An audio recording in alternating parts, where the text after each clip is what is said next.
in Atlanta, and today I'm going to share with you my superpower, proper hand washing. And you might be watching this and think, I've been hand washing my whole life, I know how to wash my hands.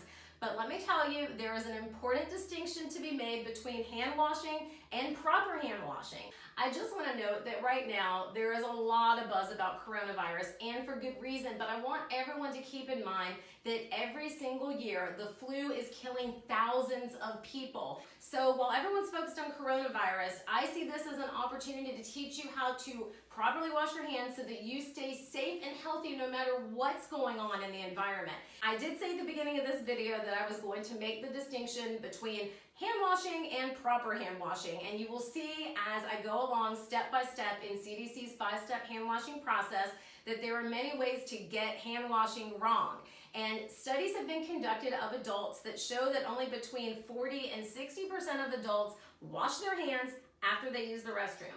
That is so disgusting for so many reasons, on so many levels, but to take it a step further, of that percentage of adults who are washing their hands after they use the restroom, only 3 to 5% are washing them properly. Oh my gosh, you guys. So come with me to my kitchen and I'm going to show you proper hand washing. Welcome to my kitchen. Now, before we get started showing you how to properly wash your hands, I just want to note that the reason that I follow CDC's 5-step process for proper hand washing is because they are the nation's premier public health agency, and I absolutely trust them and their guidance.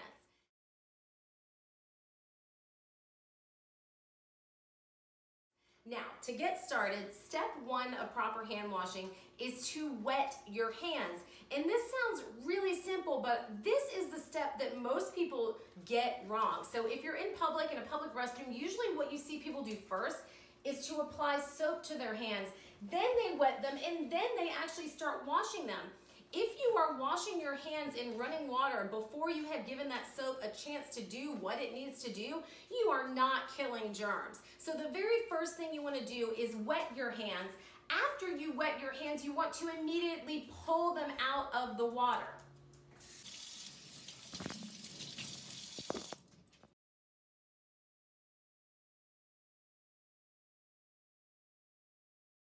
Okay, so now that our hands are wet, we want to apply our soap and we want to lather. Step 2 is to lather, or to create those bubbles. Any soap will do. Because we are just regular folk, we're not healthcare professionals, I'm assuming you guys operate by a different set of rules, but any soap will do for us. And the FDA actually came out in 2016 and said, look, regular consumers do not need to be marketed to with antibacterial ingredients on soaps. Really, any soap will do. We want to lather, create bubbles in all of those places that we are going to, in step 3, scrub our hands. So make sure to show some love when you're lathering, not just to the palms of your hands, but also to the backs of your hands, to this little swoopy L thing I like to call it, to this part of your hand here, your wrists, in between your fingers, your nails. I don't have nails, but for those of you who do, you need to be scrubbing underneath your nails. So we're creating this good lather. And what that lather is allowing the soap to do is it's activating the surfactants in the soap. The surfactants have a chemical property that's going to lift the dirt and lift the grime and lift, most importantly, the germs off of the surface of our skin.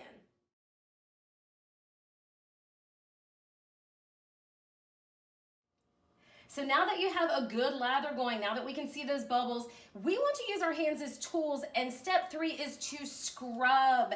And studies have shown that people do a really good job of scrubbing their palms. They don't do an equally good job of scrubbing the backs of their hands. We need to really create friction to lift those germs off the surface of our hands. And like I said, they don't do a really great job of cleaning here, between your fingers. And it's important to scrub for 20 seconds. However you want to count that out is fine. I've heard that you can sing the happy birthday song twice, you can say the alphabet twice, but whatever you do, you want to allow 20 seconds of hand scrubbing.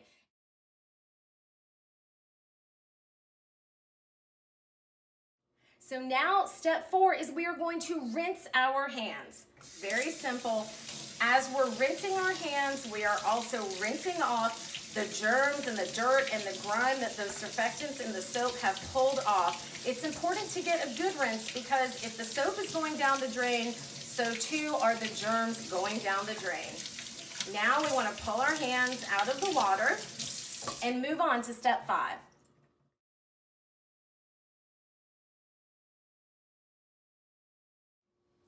Okay, and the final step in proper hand washing is to dry our hands. And y'all, this is where my mind was blown when I learned proper hand washing. I used to dry my hands on my clothes or just like walk out of a restroom and hope that they were gonna air dry. This is wrong.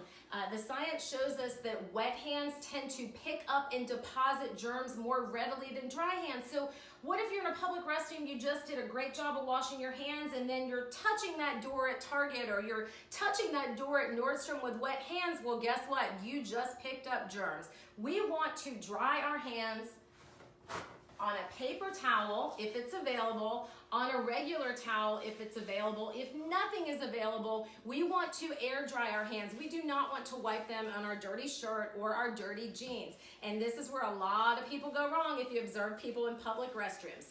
So that is CDC's really easy 5-step process for properly washing your hands. And you gotta leave me a comment and let me know, do you do everything right, or did you learn something new from this video? And if you wanna share this video with someone because you think that they really need to learn proper hand washing, please do. And remember y'all, 5 simple steps of proper hand washing can save lives.